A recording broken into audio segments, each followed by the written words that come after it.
Bonjour et bienvenue à cette nouvelle édition du Bulletin des régions, une émission produite grâce à la collaboration des télévisions communautaires autonomes associées à Cogeco. Qu'est-ce que ça évoque pour vous, le 5-10-15? C'est un espace absolument magnifique.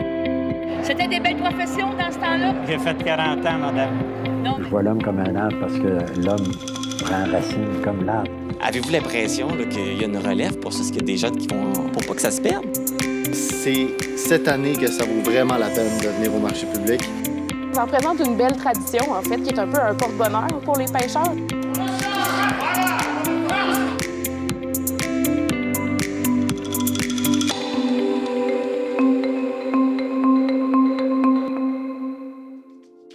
Au sommaire pour vous cette semaine.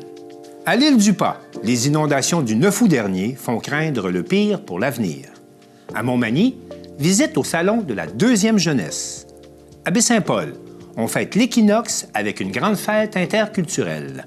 À Montjoly, l'école Nord-Joly reçoit la grande récompense du défi Pierre Lavoie. À Saint-Léonard de Portneuf, c'est le Festival du lin. Dans la MRC des Basques, on accueille les nouveaux arrivants avec des midi boostify. À Saint-Léon-le-Grand, on visite le rucher artisanal Bimétal. Et pour commencer cette émission, on va se rendre à Bonaventure, où on souligne 25 ans de pratique des sages-femmes au Québec. Bonjour Caroline. Bonjour. Nous sommes rassemblés aujourd'hui ici pour quelle raison à Bonaventure? C'est un événement qu'on a organisé avec Accès Sage-Femme Baie des Chaleurs pour souligner les 25 ans de la légalisation de la pratique sage-femme au Québec, puis aussi pour célébrer les 5 ans du service sage-femme ici dans la Baie des Chaleurs. Pendant une longue période plus récente, il y a eu des accouchements qui étaient faits vraiment exclusivement par les médecins. Puis il y a eu une mobilisation citoyenne qui a vraiment demandé pendant plusieurs décennies de ramener la pratique sage-femme. Puis cette pratique-là, maintenant, depuis maintenant 25 ans, elle est pratiquée légalement, elle est instaurée dans le système de santé. Il y a un bac sage-femme qui se donne de plusieurs années. C'est encadré par un ordre professionnel. Donc vraiment, là, on a une pratique sage-femme moderne puis qui est maintenant disponible dans plusieurs régions du Québec, dont la Baie des Chaleurs. Vous avez présenté votre nouvelle identité visuelle. C'est quoi l'histoire en arrière de ce logo-là? Bien, c'est un logo qui a été vraiment longuement réfléchi. On avait envie de faire un logo de service qui serait inclusif. Donc, on sortait un peu peut-être du traditionnel papa, maman, bébé pour pouvoir faire référence à un peu toutes les personnes qui pourraient avoir accès à une sage-femme. Donc, le rond sur le logo représente l'humain. L'humain qui peut être justement un parent, un bébé, une mère, peu importe. Et on sent que cet humain-là est supporté et entouré.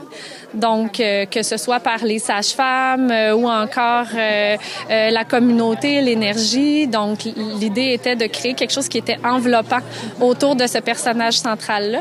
Puis, comme on est en Gaspésie, on voulait aussi sentir le territoire.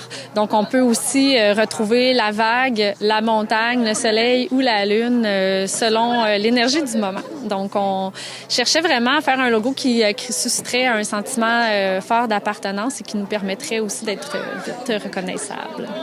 Il y a combien de familles qui ont eu recours aux sages-femmes dans la région?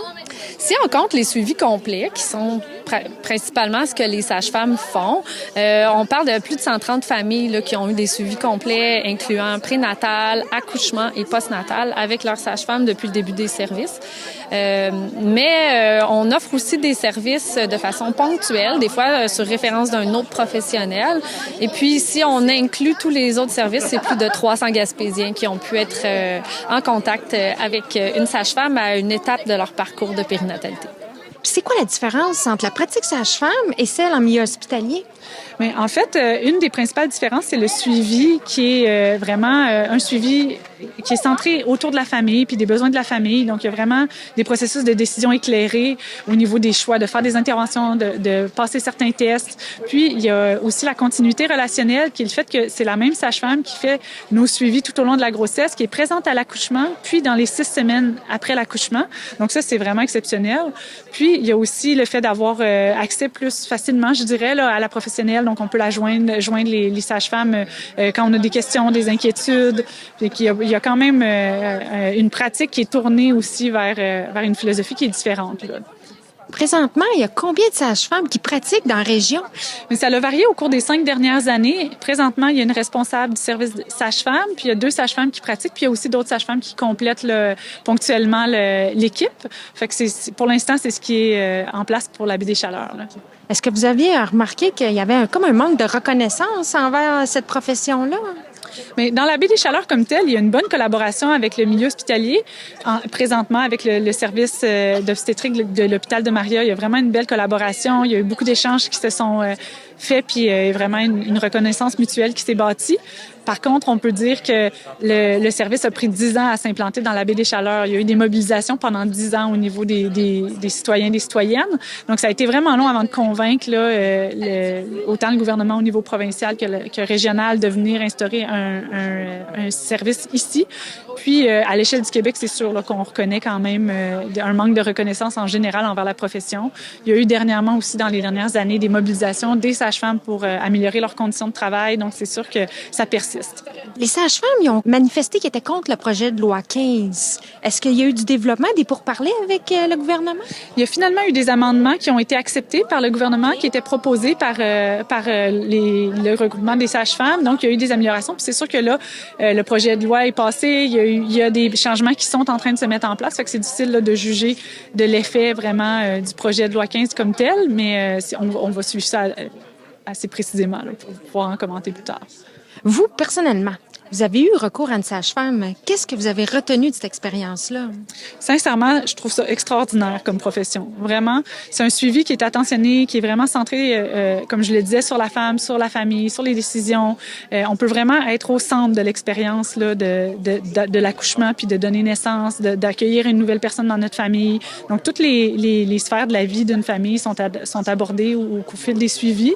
Puis, je trouve que j'ai vraiment pu avoir une bonne compréhension de ce qui se passait au niveau physiologique, de comment aborder l'accouchement, comment se préparer à l'accouchement, c'est quoi le rôle que moi je peux avoir puis sur mon accouchement, comment je peux me préparer vraiment, puis ensuite avoir le suivi aussi dans les 6 semaines qui suivent. Ça permet vraiment de boucler la boucle, là, vraiment d'accueillir le nouveau-né puis d'avoir les conseils encore de cette même personne-là qui nous a suivis. Puis pour mon 2e enfant, j'ai pu avoir accès à l'accouchement à domicile, ce qui est seulement permis avec les sages-femmes. Puis ça, c'est vraiment une expérience qui, pour moi, était exceptionnelle. Moi, je le recommanderais à tout le monde, vraiment, parce que c'est un service qui permet vraiment de faire des choix éclairés pour soi et pour son bébé. Et j'ai beaucoup apprécié l'accompagnement qui était chaleureux et vraiment personnalisé aussi. J'avais accès à beaucoup d'informations par rapport à ma grossesse.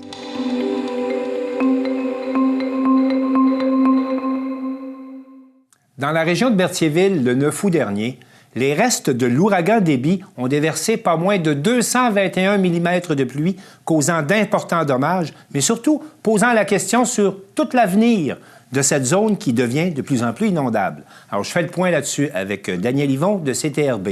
Daniel, bonjour. Bonjour Martin, comment ça va? Ça va bien, merci, mais on constate que chez vous, lorsqu'il y a vraiment des épisodes de pluie torrentielle, ça devient vraiment des territoires qui sont inondés et inondables. Parlez-moi un peu de la situation de votre région face à ces pluies qui ont déferlé sur vous. On a un écosystème qui est quand même assez particulier parce que on parle de Montréal, des Grands Lacs, si on veut, on pourrait dire à l'ouest, et oui. On s'en va à l'est, on pourrait dire jusqu'au pont de Trois-Rivières. On parle du pont de Trois-Rivières parce que c'est au début que l'influence des marées est importante, mais oui. Entre ça, on existe et on est au confluent de la rivière des Outaouais qui jette dans le fleuve. Vous avez les Grands Lacs et ça l'a créé au fil des années un écosystème vraiment spécial parce que tu as la voie maritime, donc il y a eu du dragage qu'on appelle. Il y a eu du creusage, il y a eu de l'élargissement des voies pour faire passer de plus en plus les bateaux. Et il y a aussi des réservoirs, des barrages qui font qu'on contrôle le niveau de l'eau au niveau de notre région. Là. Dans le fond, on le sait qu'au printemps, peut-être ils vont ouvrir les barrages, les eaux vont monter, puis dépendant de la fonte de la neige, ça crée vraiment des situations qui sont en principe contrôlées. Et c'est contrôlé depuis les années 80 qui ont été établies, ces règles-là, pour favoriser la voie navigable du Saint-Laurent. Avec des situations climatiques, puis tout ça, on rajoute une couche par-dessus ça, là, le gouvernement donne jusqu'au 17 octobre aux municipalités, aux gens, de faire des consultations, de déposer des mémoires, justement, pour la détermination des eaux inondables. Bon, parlons des zones inondables. Daniel, parlons des zones inondables, justement.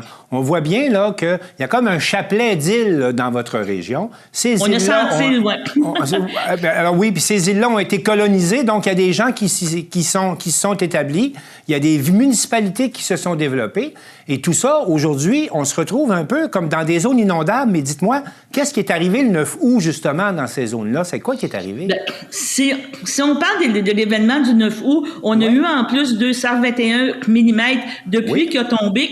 Donc, les bassins versants ont vraiment gonflé. C'était assez catastrophique.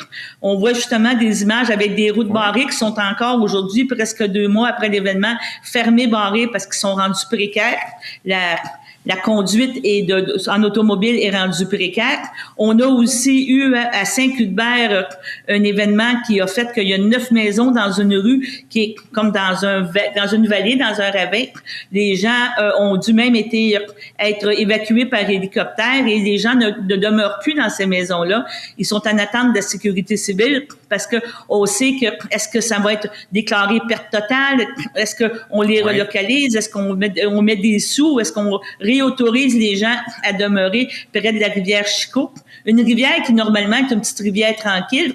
Au printemps, il y a un petit peu de montée des eaux parce que il y a les lacs qui se déversent, mais ça n'a jamais eu l'ampleur que ça l'a eu là au mois d'août. Et la question est à savoir, est-ce que ça va continuer? Est-ce que ça va revenir? On parle de changement climatique. On parle d'impact, justement, sur la population. Et quand vous regardez les images, il y en a quelques-unes qui ont été prises lors de l'inondation, mais il y en a d'autres qui existent encore. On est présentement, qu'est-ce que vous voyez? C'est une maison qui est sur la rivière Bayonne, un autre bassin versant, et la maison est condamnée, là. Il n'y a plus rien, la maison est au bord du précipice, puis les gens ne peuvent plus rester dedans, là. Donc, il y a beaucoup de dommages, mais ce qui est particulier également chez vous, c'est qu'on est en train de revoir la carte des zones inondables dans votre région. Et ça, ça crée des situations particulières quand même, là. Ouais. Il y a des villes au complet qui se retrouvent zones inondables par chez vous. C'est ça. C'est une consultation publique provinciale qui est faite par le gouvernement, mais au niveau ici de la région de Berthierville, il était force de constater que présentement, ça crée beaucoup de questionnements. On parle de la ville de Berthierville qui veut revitaliser son centre-ville. Oui. Présentement, le centre-ville, si on se fie aux cartes et au débat qui se passe au niveau provincial, la situation, le centre-ville est en zone inondable. Ah donc, étant en zone inondable, ça implique que est-ce qu'on investit pour...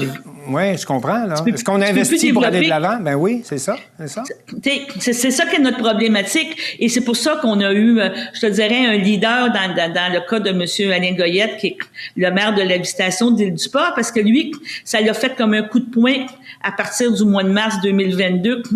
Si on peut voir justement l'île quand on voit les photos, c'est des pentes très, très douces qui font les berges de cette île-là. Et on se retrouve avec presque 40% de la population du jour au lendemain qui est en zone inondable. Et là, présentement, tu veux faire des rénovations. Il y a eu un cas, Mme Leblanc, qui a passé dans les journaux nationaux. Elle tente de rénover sa maison pour l'adapter parce qu'elle est handicapée. Et autant au niveau de la municipalité que de la MRC, donc au bout de la ligne du gouvernement, elle n'obtient pas les permis de rénovation parce qu'il dit que c'est en zone inondable. Donc, tu as un droit acquis d'être là, mais la minute que tu fais une transformation, ça ne fonctionne pas. La minute que tu passes au feu, tu peux plus reconstruire. Donc, c'est vraiment une grosse problématique et ça crée des anxiétés, là. Et l'autre chose, Daniel, il faut le mentionner, c'est de se retrouver dans ces zones-là qui sont inondables par rapport aux événements qui se provoquent. Cela fait perdre beaucoup de valeur comme telle aux propriétés. C'est ça la crainte aussi. Parce que nous, on peut le vivre ailleurs en région, là, mais est-ce que c'est comme ça chez vous aussi? Ces maisons-là perdent beaucoup de valeur. Les maisons perdent beaucoup de valeur parce que, dans le fond, la personne qui veut acheter, qui veut vendre, premièrement, et qui veut acheter, elle se retrouve avec une perte de valeur. Elle peut pas jouir vraiment de la pleine valeur de sa maison. Parce que c'est sûr que les gens disent on demeure au bord de l'eau, mais c'est quand même ce risque-là. Et c'est la frilosité, comment qu'on pourrait dire ça, des prêteurs, tu sais, des prêteurs hypothécaires, des prêteurs bancaires, des assurances. Donc, tu perds du jour au lendemain vraiment une jouissance de cette propriété-là, alors que c'est pas nécessairement vrai que ça va être réinondé des événements comme ça. Et l'autre problématique, c'est que tu peux mettre en sécurité ta maison, tu peux immuniser ta maison contre les inondations, tu sais, en montant ton solage un peu. Tu me parlais tantôt des îles, il y a beaucoup de gens qui ont des chalets, mais c'est des chalets sur pilotis, que si tu montes ton pilotis à 15 pieds au lieu de 10 pieds, ben tu viens de te prévenir des peut-être possiblement hautes inondations et c'est encore vivable, là. Mais qu'en pensent les autorités locales? Comment réagissent là, les maires puis les élus dans votre région? Bien, la MRC est beaucoup impliquée dans le processus et dépose des mémoires parce que justement, elle veut pas perdre la vitalité économique de sa place. Mais on pourrait dire comment je pourrais dire ça? On pourrait dire notre maire en chef ou les gens, c'est M. Anne Goyette de la municipalité de la Visitation d'Île-du-Pas qui a pris le dossier en charge parce que justement, il s'est retrouvé avec 40% de sa zone. Oui, c'est le maire qui est le plus touché, là. C'est la municipalité qui a été le plus touchée par les entre autres, il est devenu le leader, c'est ça. OK. Entre autres, il est devenu le leader de ce dossier-là. À ce sujet, on l'a rencontré, puis il nous parle justement de sa situation que vivent en partie ses citoyens. On écoute l'extrait. Qu'est-ce que tu me disais tantôt, c'est que ça affecte la valeur des propriétés. Tu donnais un exemple, une propriété qui a une offre d'achat, quand ils ont su qu'il était en zone inondable, la valeur a baissé de presque 23 en bas du montant, donc de même de l'hypothèque de la personne. On n'a pas de grandes statistiques, mais contrairement à ce que le gouvernement laisse penser que l'impact sur les valeurs est faible, ce que nous, qu'on a comme cas, c'est un cas où c'est qu'il y a une maison à vendre, une propriété à vendre, avec un offre signé à un certain montant. Je ne veux pas être trop précis dans les chiffres, parce que je ne veux pas qu'on cible la personne avec un montant précis dans les chiffres, conditionnement à ce qu'elle ne soit pas dans les zones inondables. Quand ça a été dans les zones inondables, la transaction, elle a baissé de 23 %. C'est 23 % de moins. Ouais. Mais c'est juste 3,5 % en bas de la valeur foncière. Ça, bon, on peut dire que c'est un gain hypothétique, c'est un gain potentiel. Mais le problème, c'est que ça est devenu en bas de la valeur résiduelle de l'hypothèque. Ouais. Donc, si la transaction avait lieu au montant de 23 % plus bas, il reste une hypothèque à payer pour les propriétaires. Donc, les propriétaires se ramassent plus de propriété, puis un résiduel d'hypothèque à payer. Bon, c'est ça le malheur. Le malheur, c'est ça. Le malheur, c'est nos aînés aussi, qui veulent vendre leur propriété, puis c'est leur fonds de pension. Là, ils se ramassent avec un fonds de pension dévalué, puis quand tu es retraité, tu n'as pas de moyen de te refaire comme plus jeune. Tu vas dire, on va travailler un an de plus. Mais quand tu as 80, tu ne retournes pas au marché du travail pour refaire. Les assurances aussi. Les assurances couvrent de moins en moins ces risques-là. Les assurances tendent à vouloir couvrir de moins en moins les risques naturels. Ce que ça amène comme problématique, c'est qu'il y en a moins qui les couvrent, il y en a moins qui vont les couvrir, ça va coûter de plus en plus cher. Daniel Yvon, quelle est la suite maintenant dans ce dossier? Bien, c'est ça. La MRC, les maires demandent aux gens de déposer des mémoires d'ici le 17 octobre au gouvernement pour mettre de la pression. Et on sait très bien que nous autres, c'est un dossier qu'on suit parce que à tous les conseils municipaux, tu as la présence de citoyens qui demandent où c'est rendu. Puis ça va être vraiment un sujet très important dans les prochaines semaines, les prochains mois. Daniel Yvon, merci beaucoup d'avoir fait le point avec nous et à la prochaine. Merci.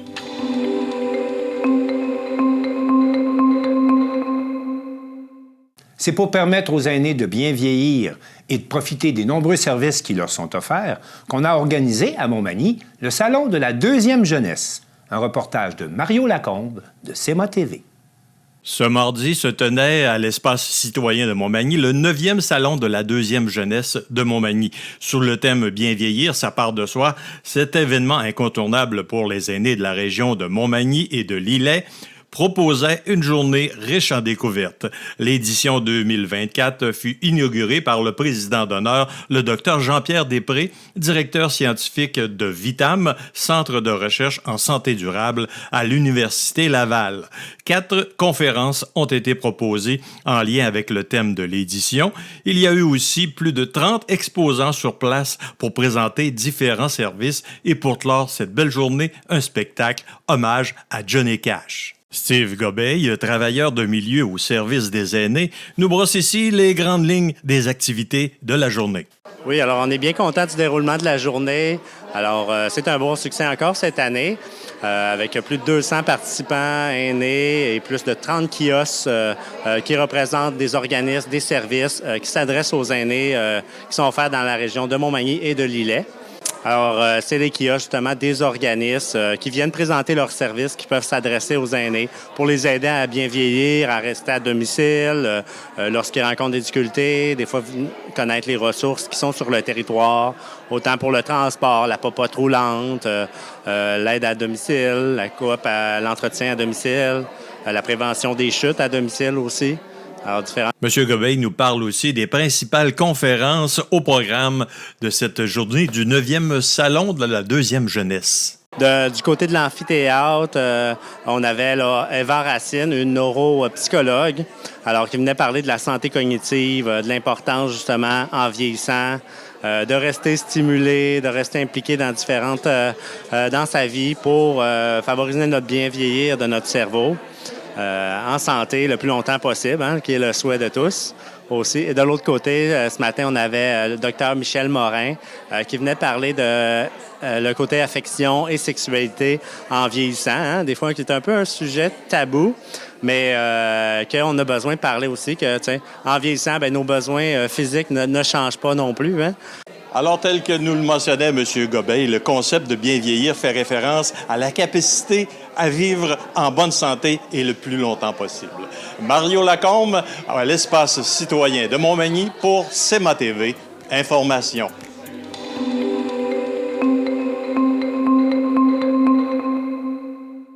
L'ouverture à la diversité et la rencontre interculturelle étaient au cœur de la grande fête de l'équinoxe qui a été célébrée à Baie-Saint-Paul.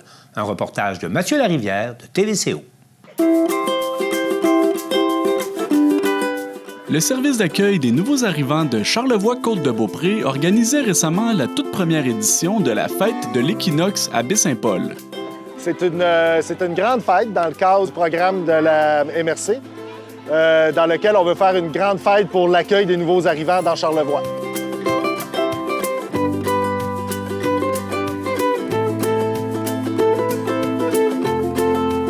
Une foule d'activités ont été planifiées dans le cadre de cette journée. On a déjà, dans le fond, là-bas, on a la fermette, donc qui a été un gros hit chez les enfants, avec les animaux et tout ça. On a le maquillage pour les enfants. On a le festif qui nous a prêté les beaux jeux que vous voyez ici. On a eu un conteur africain qui a eu beaucoup de succès aussi. On a la DJ qui est là, qui a animé la journée beaucoup aujourd'hui. Puis évidemment, tous nos kiosques de nos organismes qui sont venus participer avec nous ici.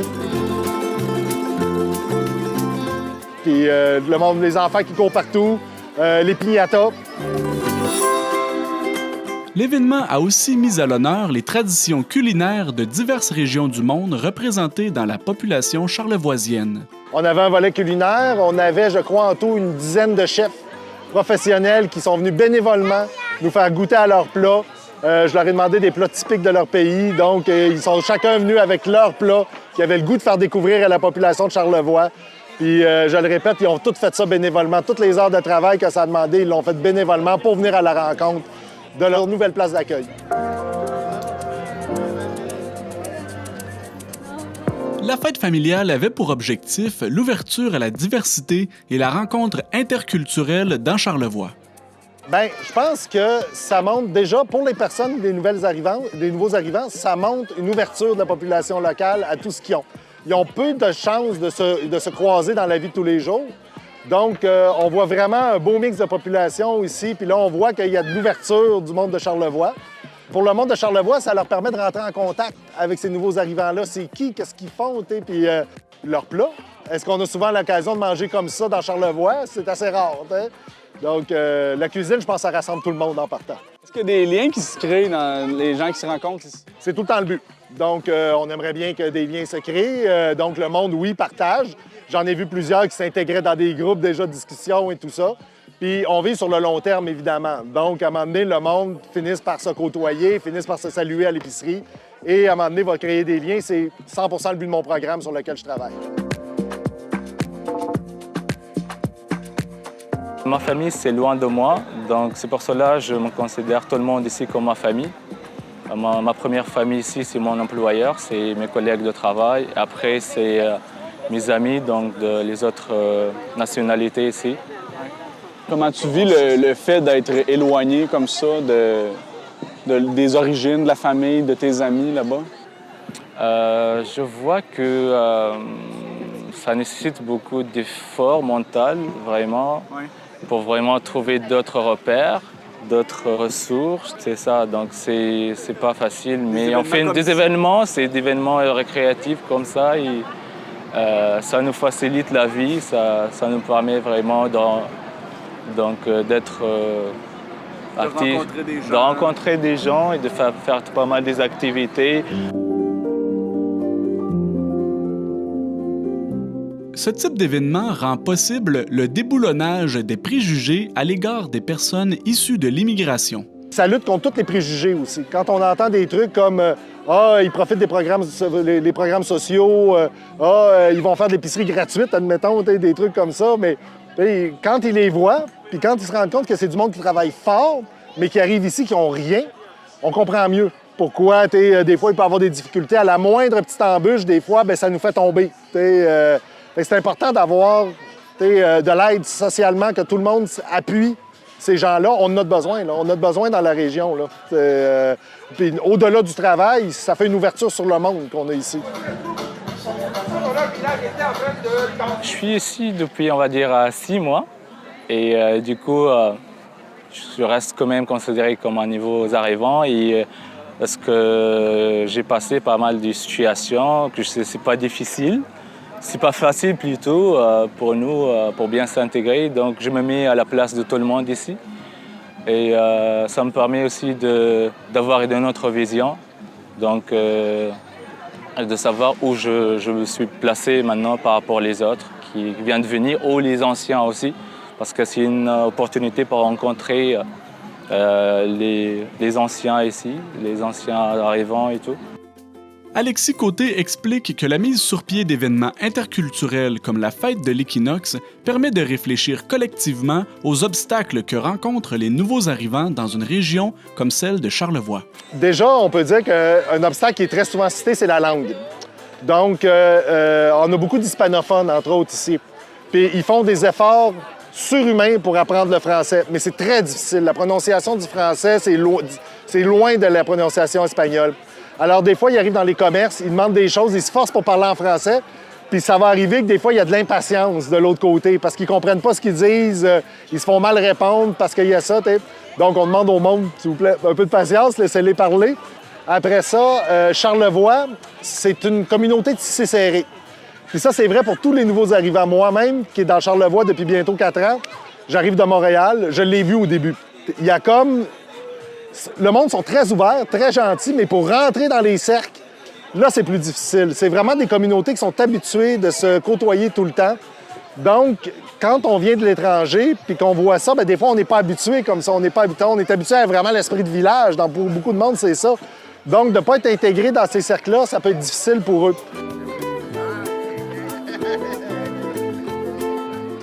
Qu'est-ce que vous diriez aux gens d'ici qui nous écoutent aujourd'hui? Je leur dirais, bien, comme je disais tantôt, soyez patients. Ils essayent fort. Puis je vous dirais, le moindrement que vous faites un pas vers les cultures différentes, vous allez voir à quel point ça ouvre l'esprit, on voit plus loin après ça. On se couche moins niaiseux le soir, automatiquement. Façon de parler québécoise, là. Mais ça va nous ouvrir nos horizons vers d'autres choses. Puis je pense que c'est juste de la richesse que ça apporte tout le temps. D'autres événements interculturels sont à prévoir au service d'accueil des nouveaux arrivants de Charlevoix-Côte-de-Beaupré au cours des prochains mois.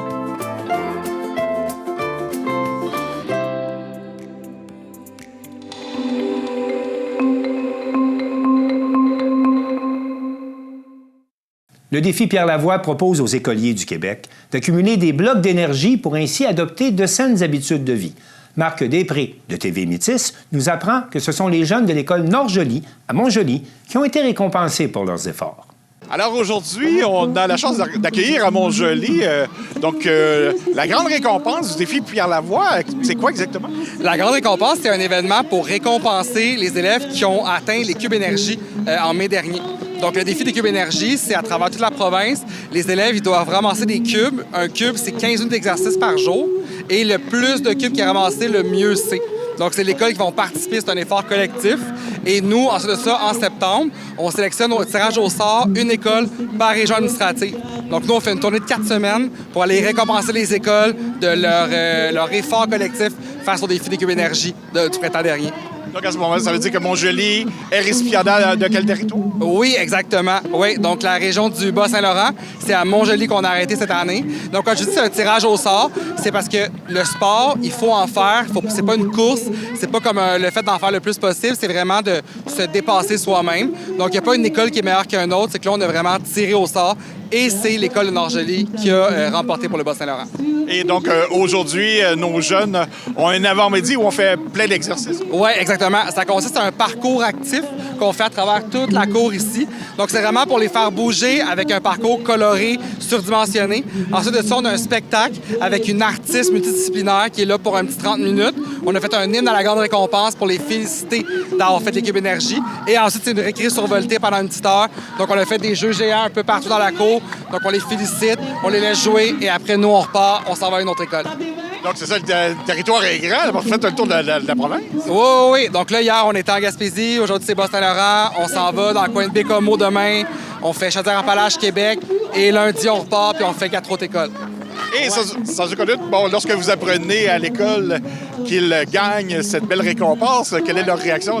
Ils sont super contents parce que c'est vraiment un événement surréel pour eux quand on arrive. Donc, c'est vraiment d'amener les grands défis comme concrètement dans leur cours. Parce qu'on a la tournée qui se dure toute l'année, mais la grande récompense, c'est vraiment un événement spécial pour ces cubes-là.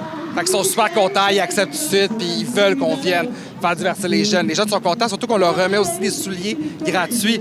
Fait que ça, c'est vraiment le gros highlight des jeunes. Quand on arrive, ils ont toute une paire de souliers gratuites pour les féliciter de leur exploit. Donc, c'est très motivant pour eux à ce moment. Ah oui, 100%. Les souliers, je pense que c'est vraiment le moment où les jeunes ils sont contents de recevoir ça. Parce qu'on arrive dans leur classe, on dépose le sac, là, ils ont le gros cadeau, et ensuite, ils s'en viennent, et là, on fait la fête.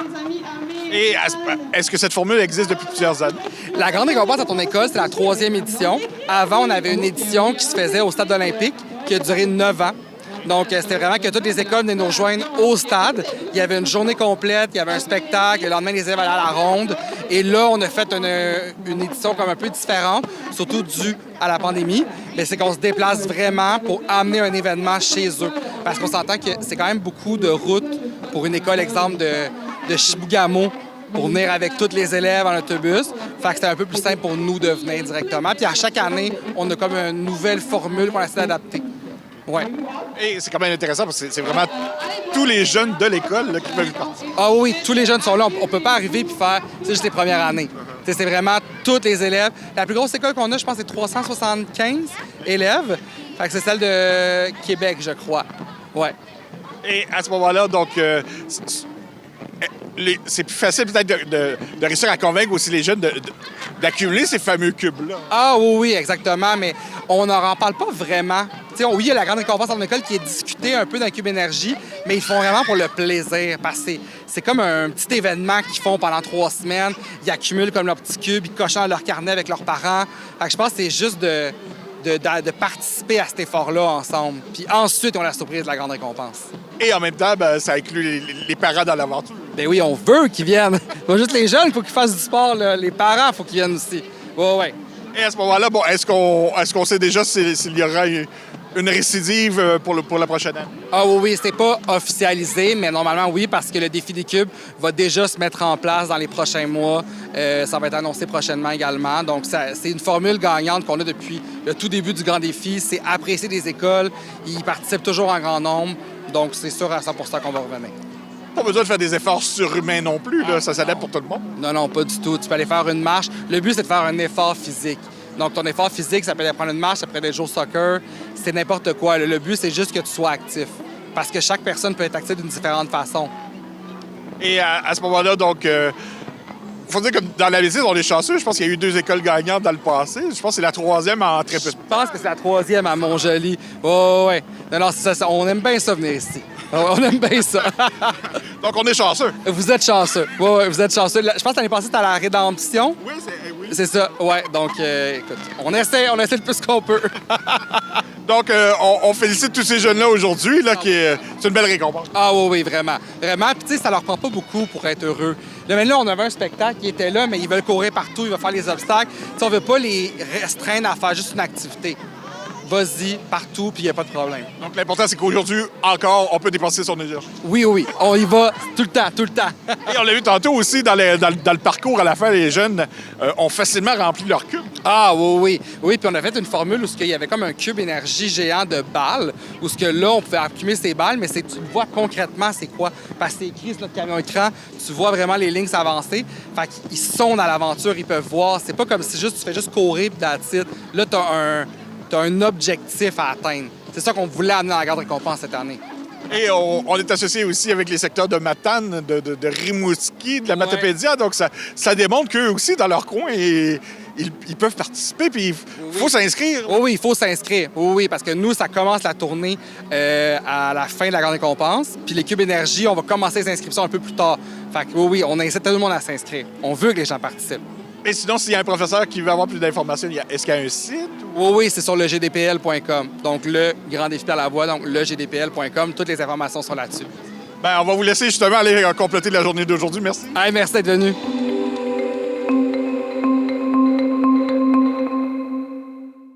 À l'occasion du 125e anniversaire de la ville de Saint-Léonard de Portneuf, l'équipe du Festival du lin a présenté une exposition où on voit les techniques de récolte et de transformation du lin. L'équipe de CJSR y était.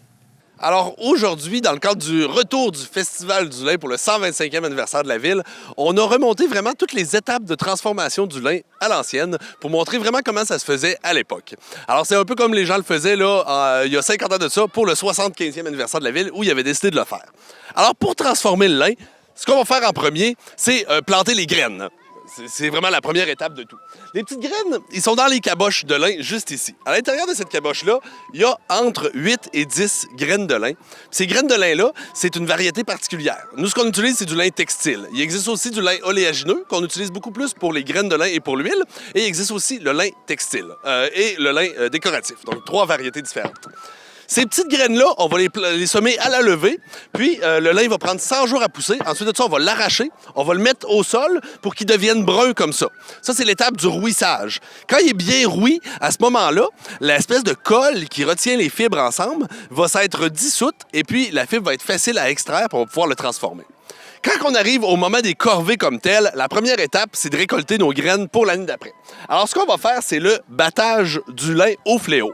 Alors, le fléau, c'est l'outil que notre bénévole tient aujourd'hui dans ses mains. C'est vraiment 2 bouts de bois reliés par des lanières de cuir. Et puis, avec son outil, il va venir frapper sur les petites caboches de lin, les petites boules, pour libérer les graines de lin. Ça fonctionne très bien. Par contre, ce qu'on retrouve par terre, c'est beaucoup de paille, d'espèces de les résidus de la caboche, qui sont mélangés aux graines. Donc, on va vouloir trier ça pour pouvoir le conserver comme il faut pour l'année d'après.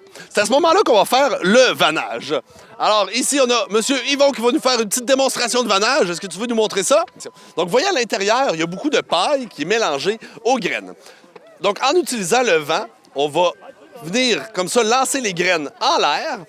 Et puis, ça va faire une espèce de petit tourbillon d'air à l'intérieur qui va chasser toutes les pailles plus légères et on va conserver que les graines plus lourdes. On voit à l'intérieur, c'est déjà en train de devenir brun foncé. C'est vraiment la couleur des graines de lin. Donc, on va pouvoir mettre ça en pot et le conserver pour l'année d'après. Après ça, on va vraiment commencer les étapes de transformation de la fibre comme telle. Alors, la fibre, c'est réellement l'écorce du lin. On le voit juste ici. Si on détache, on voit que la fibre se retrouve à l'extérieur, puis à l'intérieur, il y a une petite paille qui est blanche jaunâtre. Et puis, celle-là, on va la casser, on va l'enlever, puis on va conserver que l'écorce du lin. Pour enlever cette paille-là, ce qu'on va faire, c'est qu'on va faire le brayage. En termes français de France très beau, ça serait le broyage. Mais en langage de l'époque, ce qu'on va faire, c'est du brayage. Veux-tu te montrer rapidement le brayage?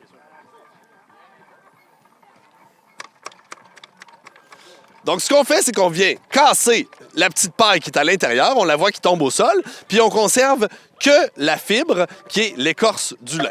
Donc, vous voyez, ça s'en vient de plus en plus. Par contre, à l'intérieur de tout ça, il y a encore beaucoup de résidus de paille. Ça serait difficile à filer parce qu'il y a encore des impuretés à l'intérieur. Donc, ce qu'on va faire, c'est qu'on va tailler le lin. Pour tailler le lin, on peut utiliser un petit couteau en bois ou on peut aussi utiliser le moulin flamand. On va envoyer une couette de lin à l'intérieur. La couette de lin va se faire frapper à différentes reprises. Ça va faire tomber les petites pailles. Puis on va conserver seulement qu'une belle couette de lin comme ça. Je pensais que c'était un ventilateur, non? Oh non, c'est beaucoup mieux qu'un ventilateur. C'est un moulin flamand. Après ça, on va pouvoir peigner nos fibres. Donc, on va peigner les fibres avec un peigne qui est comme ça ici. Donc, on envoie une couette à l'intérieur, on tire. On a un très bel exemple juste ici. Continue, continue. Montre-nous ça, montre-nous ça. On l'envoie comme ça à l'intérieur. Puis, ça va finir de détacher toutes les fibres. On va obtenir des fils très, très fins. Et ça va aussi enlever, mélanger, ça va enlever l'étoupe de la filasse. La filasse, c'est les plus longues fibres, puis les fibres les plus courtes, c'est l'étoupe. Ce qu'on utilisait autrefois pour isoler les maisons en bois rond et calfeutrer des bateaux aussi. Donc, vous voyez, ça devient vraiment comme des cheveux très, très fins, très soyeux. Après ça, on va filer notre lin. Un filage au rouet. Donc, ça, c'est vraiment le rouet qui était utilisé par nos grands-mères et nos arrière-grands-mères. Donc, ça fonctionne à pédale. On active la machine. Cette machine-là va faire deux opérations en même temps. Elle va torsader les fibres qui vont former le fil, mais en plus de ça, c'est qu'elle va tirer le fil à l'intérieur qui va venir s'enrouler sur la bobine qui est juste ici. Donc, c'est un mécanisme très simple, mais très astucieux, qui nous permet de filer comme ça des très beaux fils en continu. Une fois que c'est fait, bien là, on peut vraiment aller à la dernière étape, qui est le tissage. Mais on peut aussi le transformer différemment. On pourrait tricoter, faire des nœuds, faire de la dentelle. Et le tissage, ça, c'est l'expertise de nos fermières ici à Saint-Léonard, donc qui sont placées juste au bout là-bas, qui ont des petits métiers à tisser puis qui expliquent toute la science du tissage, qui est très compliqué aussi. Il faut tout entrecroiser les fibres comme il faut pour obtenir un beau tissu, puis on peut faire des motifs aussi au travers de ça. Alors aujourd'hui, au Festival du lin, en plus de ça, on avait de la vannerie, donc des produits qui sont faits avec du lin plié. On a aussi de l'artisanat autochtone avec Yanon Chia, qui est en train de faire une démonstration de perlage à l'ancienne. Et on a Xenia Kiseleva de Métier Doré, qui est une experte fileuse qui fait des démonstrations, en plus de nos fermières. Donc, sur le site du Festival du lin, toutes sortes d'activités. On s'amuse bien.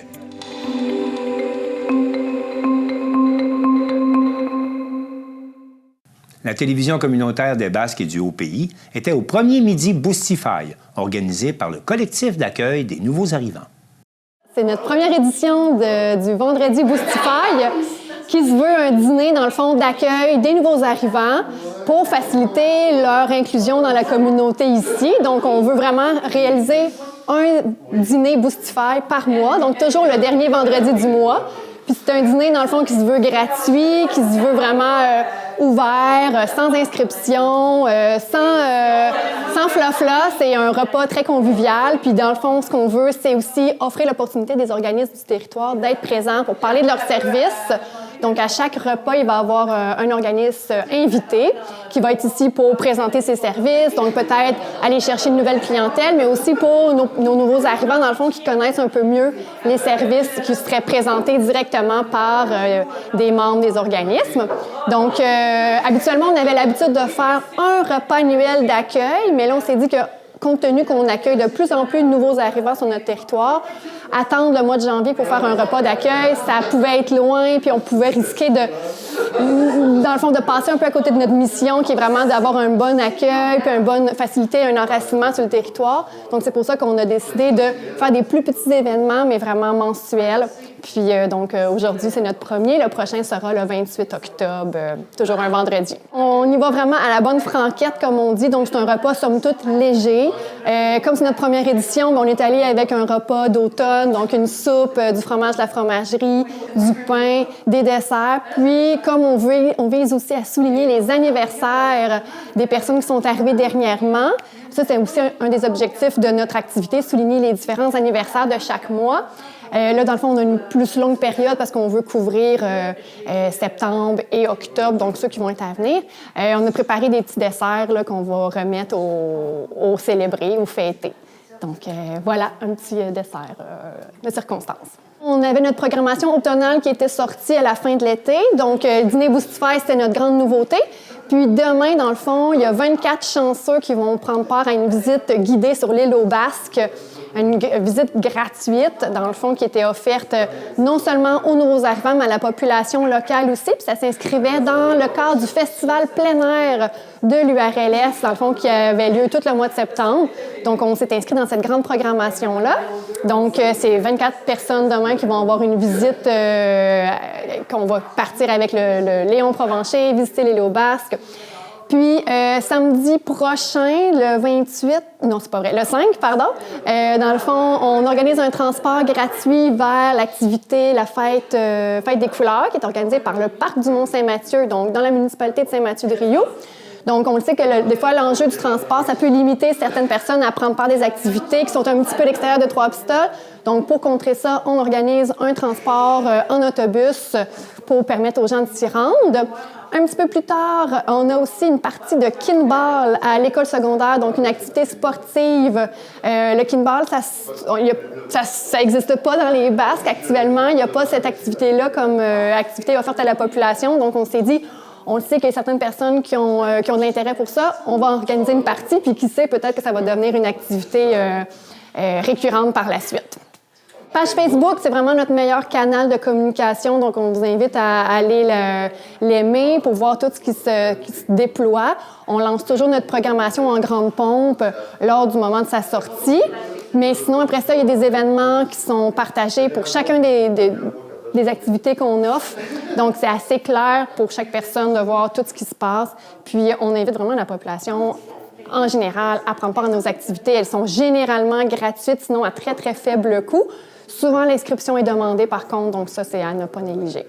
En fait, le CANAB, c'est tout simplement le collectif d'accueil des nouveaux arrivants des Basques. Donc, avec ça, merci Ghislain, merci beaucoup Anouk.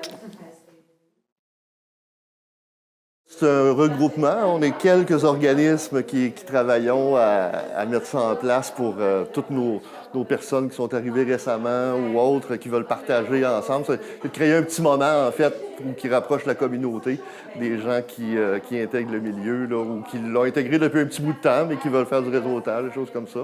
Donc, c'est vraiment... on peut pas nécessairement juste nous autres, c'est vraiment le CANAB, là, principalement. C'est une équipe de travail qui organise ces activités-là. Le CANAB, en fait, c'est un regroupement des différents partenaires dans le milieu qui travaillent à l'attractivité et à la rétention des gens qui arrivent sur le territoire. Donc, tous ces trois organismes-là, notamment la MRC, le CLD, nous autres, etc. Donc, on intervient et on a différents créneaux d'intervention, nous autres différents programmes, qui fait en sorte qu'on attire des gens sur le territoire et qu'on travaille à les retenir. Donc, c'est toute cette équipe-là, en fait, qui travaille à mettre ça en place, cette belle activité-là, pour réunir les gens. Normalement, il y a un organisme invité, effectivement, qui vient présenter un sujet donné, mais l'initiative va rester toujours de l'équipe du CANAB, là, qui invite des partenaires selon les besoins qui sont identifiés des différents clients là, qui peuvent se pointer ici. C'est un plaisir, merci beaucoup.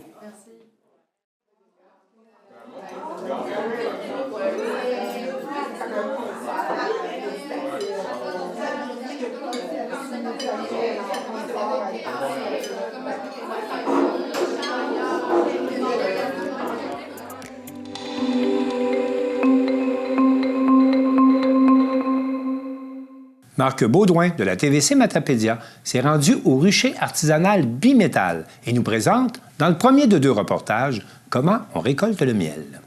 Je suis à Saint-Léon-le-Grand au rucher artisanal matapédien Bimétal. Je vais être initié à l'apiculture et mieux comprendre qu'est-ce que c'est. Je vais aller maintenant rejoindre les propriétaires. Je suis en compagnie des apiculteurs amateurs Joséanne Otis et Frédéric Blanchet. Bonjour! Bonjour! Donc, on va découvrir l'apiculture aujourd'hui. En quoi ça va consister? Qu'est-ce qu'on va faire? En fait, aujourd'hui, on va aller faire une inspection hebdomadaire. C'est ce qu'on fait à toutes les semaines au rucher. Une inspection, c'est quoi? Bien, on va s'assurer que la colonie est en bonne santé. On va regarder, premièrement, si la reine pond. S'il y a une reine, si elle pond. Et ensuite de ça, si elles ont besoin d'espace, on va leur offrir de l'espace. On est prêt. Quoi que ce soit qui arrive. On va finir de s'habiller, On y va?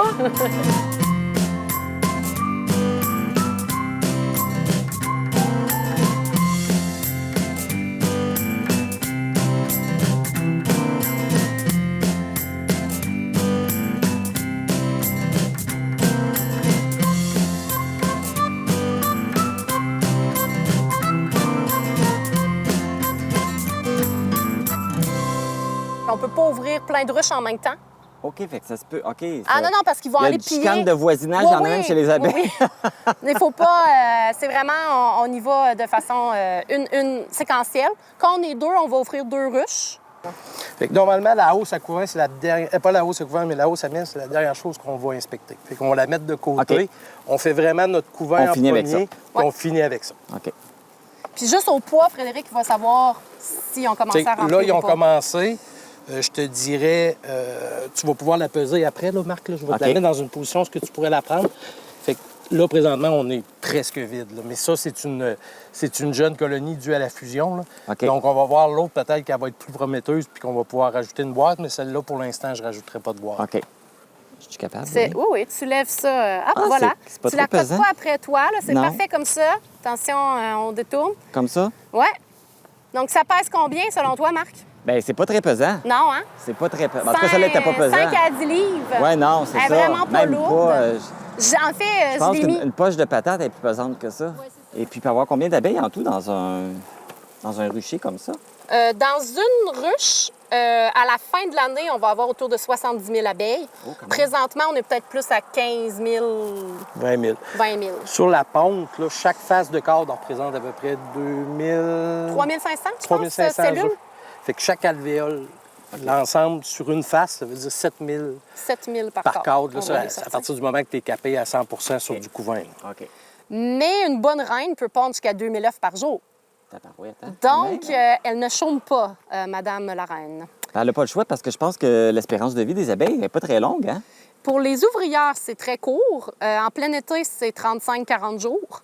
Oui, c'est un job quand même assez... En fait, c'est le vol, c'est la pollinisation qui est très dure pour elles, très risquée aussi. C'est ça qui les épuise? Oui, OK. parce que les abeilles qui passent l'hiver dans la ruche peuvent vivre jusqu'à 6 mois parce qu'elles ne vont pas aller voler. Elles vont garder OK. la ruche au chaud, OK. mais elles n'ont pas le vol. OK. Mais la reine, elle peut vivre jusqu'à 3 ans. Parce que là, les abeilles que vous avez là, c'est celles qui ont passé l'hiver? Ils ont passé l'hiver? Non, elles sont toutes mortes, celles qui ont passé OK, l'hiver. ouais, OK. C'est-à-dire qu'elles rendues à ce temps-ci de l'année, les reines ont recommencé à pondre en avril-mai. OK. Donc, toutes les vieilles abeilles qui avaient passé l'hiver ont été remplacées. C'est toutes des jeunes. OK. Puis, on pourrait le voir, là, j'ai Oui. mon ombre, là, mais sont belles, sont poilues, sont orangées, tandis qu'une vieille abeille va avoir moins de poils puis va vraiment être noire. OK.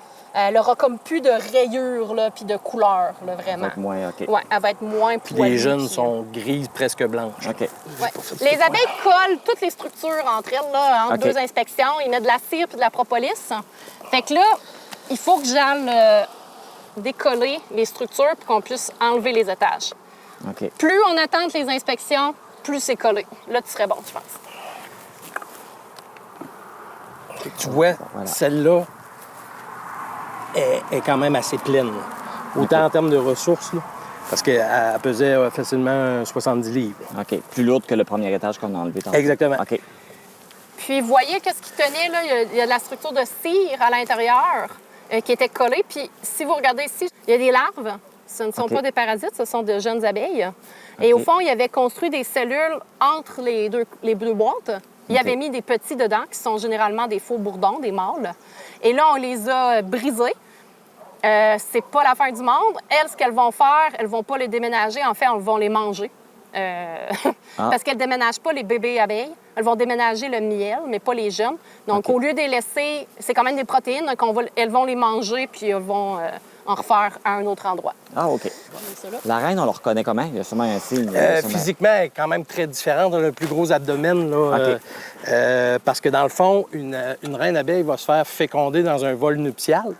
Puis, dans le fond, les faux bourdons, c'est eux qui vont la féconder. Puis, elle va emmagasiner la semence dans ce qu'on appelle une spermothèque. OK. Puis, c'est ce qui fait développer l'abdomen vraiment. Là. Fait que ce qui fait aussi qu'elle passe pas dans les interstices d'une grille à reine. OK. Elle est... Non, elle est ici. Ah, oh, ben oui, c'est vrai que... Regardez avec son abdomen. Oui. Elle a un petit point vert, donc Oui. ça nous aide. Mais elle a un gros abdomen sans rayures. Ben, plus longue aussi. Hein. Vraiment plus long. On la voit. Le thorax, il est sans poils. Là. Il y a un petit point vert encore du marque que j'ai laissé. Et regardez dans le fond des alvéoles. Je ne sais pas avec la caméra si on va être capable de le voir, mais il y a un œuf dans chaque alvéole. Donc, elle pond très bien, un œuf centré. Okay. Et presque toutes les alvéoles ont un œuf. Donc, ça, c'est signe qu'on a une bonne reine. Elle remplit ses alvéoles. Oui, donc une reine qui ferait une ponte en mosaïque qu'on appelle là, donc une section pondue, une section non pondue. C'est pas bon. Mais elle, là, moi, je regarde ce que je vois, c'est qu'il y a un œuf à peu près dans chaque cellule. Fait que c'est une bonne reine. C'est une bonne reine. Fait que cette ruche-là, ils n'ont pas raison d'en trouver un autre puis se débarrasser de puis celle-là. là, elle doit être passée l'autre bord. Pas encore. le point, c'est que si c'est une très bonne reine qui pond beaucoup, nous, il va falloir s'assurer que parce que c'est sur un cycle de 20 jours environ, il va falloir s'assurer qu'au moment où est-ce que, mettons, toutes nos cadres capées éclorent en même temps, bien, on a assez d'espace pour assumer, parce que sinon, ils vont se virer de bord, ils vont faire une cellule royale, puis ils vont partir avec la reine. Puis... Là, même si vous avez trouvé la reine, vous inspectez toutes les choses quand même? Oui.